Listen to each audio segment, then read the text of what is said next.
composite. Of course, they improved, but your feeling about the composite resin? I don't have enough experience. The only experience I have with composite resins are their use as filling materials. And I've had three of them, and they've all failed. And they failed in very nasty ways. What happens is they break up, they pop out, and they leave you with a marble or something to chew on. And you have to spit it out before you break whatever other teeth there are. So that my experience with composite fillings is strongly negative. Now, how else composites are used, I have no direct experience. I don't know. I'm sure that it's a well-developed dental product, and I'm sure that there's going to be use for it. But as a replacement for Ceramo-Metal, I don't think so.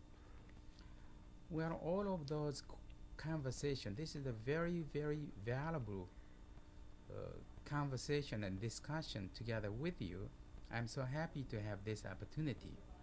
Now, in conclusion, from my experience, maybe you agree with.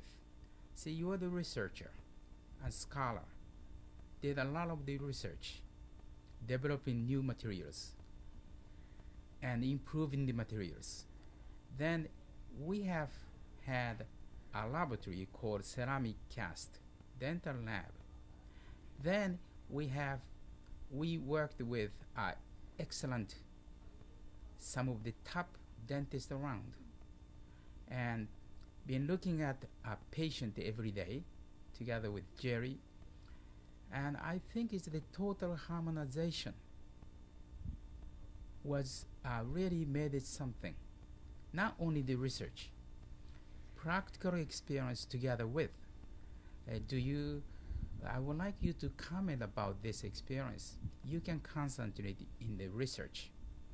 Then, yet Jerry and myself helped research, such as the bond strength, a color, pigment arrangement, and selection of the pigments. And then right away we can experiment in having a patient for the practical cases. And that was a very, very valuable situation, wasn't it?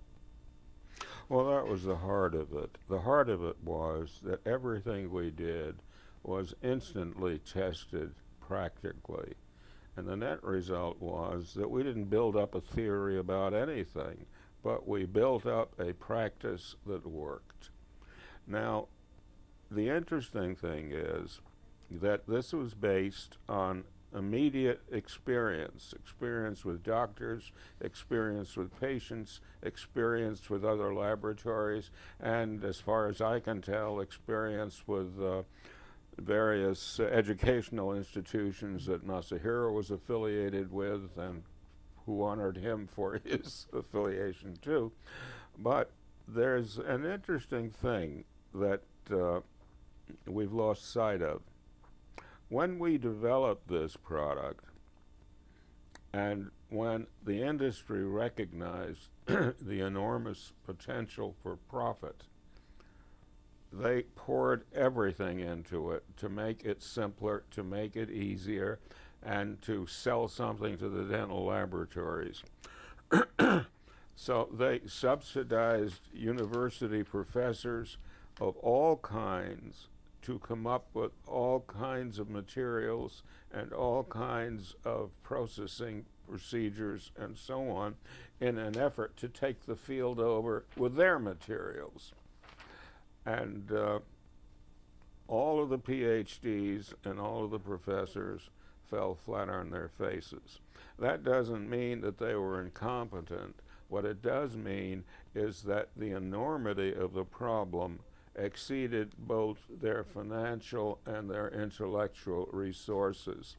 That is, they tried to work from theory, and they couldn't do it.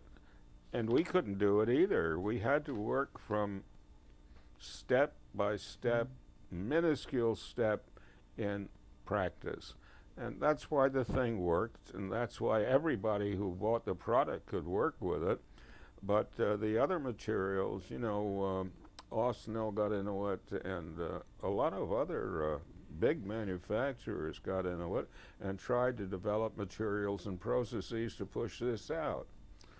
But when they realized what the problem was, they didn't have the resources for it, or if they had the resources, they figured they wouldn't put it up because they wouldn't get it back. So we, in our own blundering way, proceeded by the only possible method that would bring about something that worked. And it's still working. Well, it's really a great conversation in between you. I myself enjoyed very much and just tremendously. Well, we were all essential to each other. It's true that this session, in a sense, is he polishes my apples and I polish his, so we're apple polishers in a sense, but we really worked very hard together for a long period of time, and we were successful. Thank you very, very much. And Okay. you know, this is the conclusion. What do you see the future of dentistry? Well, I think this. It would be better if we didn't need it. But the future of dentistry must involve, first, the education of parents and children, because the avoidance of cavities in children is necessary, and it should be habit forming, and it should preserve both the deciduous teeth, the teeth that first come in, and then the secondary dentition that comes in after how old? When do they get the second teeth? Around 6? Oh, 6, yes, Around or 6, 5, 6. yeah. And with good habits, they can reduce problems of that result from cavities and so on. And certainly there's enough knowledge, and there are all kinds of toothpastes that whiten, that brighten, that reduce cavities, that fix gums, and so on. So that for people who are aware, the deterioration of the dentition can be considerably slowed down. So I'm not worried about those. The problem basically for dentistry is going to be for the senior citizens who are subject to age. And what is age? Well, one of the first things that happens is there's a loss of bone. And the teeth set in bone start to loosen, and eventually they don't function. So first, we would like to stop that loss of bone. And secondly, if we can't, then we have to make a dentition that is practical. Now, the pressure on this is enormous because people are living much longer. That's right. And not only they're living much longer, but they're living on a much higher standard. And the net result is that if you're 90 years old, you want you want to be able to eat. And you can't do that without the advantages that modern dentistry provides.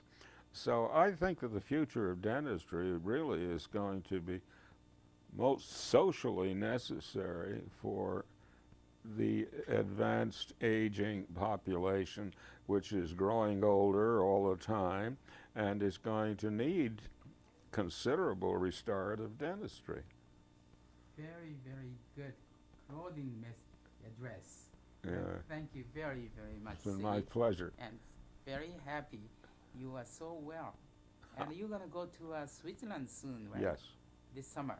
yes. And have a great time. Thank you. Thank you very, very much for this valuable conversation in between me.